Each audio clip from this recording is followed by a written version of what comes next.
पंचमतक आज आहे 23 जुलै 2025 आणि नांदेड जिल्ह्यामध्ये नायगाव या ठिकाणी आणि नांदेड जिल्ह्यामध्ये पाऊस पडला, पण फक्त पिकाला जीवदान असणारा पाऊस पडलेला आहे।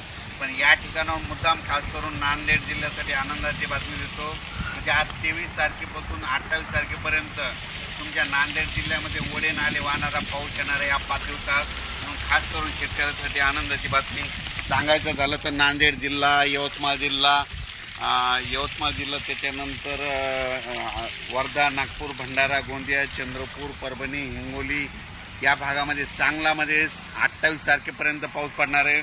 पण नांदेड जिल्ह्यात मात्र शनिवारी मात्र चांगला जोराचा पाऊस पडणार आहे, म्हणून हा अंदाज खास करून शेतकऱ्याला या MIDCच्या या ठिकाणून देत आहे। कारण की या ठिकाणी पाहिल्याच्या नंतर पीक परिस्थिती बघितल्याच्या नंतर फक्त पिकाला जोपाला असाच पाऊस पडला, पण इथं हे शेतकरी भेटल्याच्या नंतर शेतकरी म्हणले आमच्या नांदेड जिल्ह्याला पाऊस पडेल का नाही।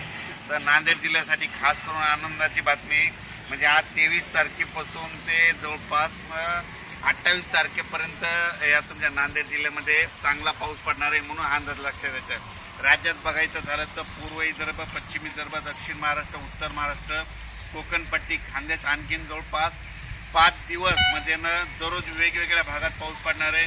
सगळ्या पिकांना जीवदान भेटणार आहे। ज्या भागात पाऊस पडला नाही त्या भागात देखील पडणार आहे। तेलंगणातल्या शेतकऱ्यांचे फोन आले, तेलंगणात देखील पडणार आहे।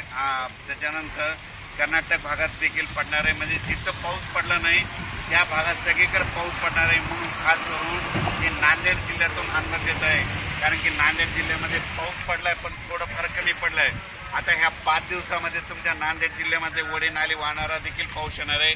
आज दुपारनंतर, आता वाजले तर 11:15, दुपारनंतर आज चांगला पाऊस सुरू होईल, शेतातून पाणी बाहेर निघणारा पाऊस पडणार आहे। म्हणून खास करून हे नांदेड जिल्ह्यासाठी या MIDCच्या या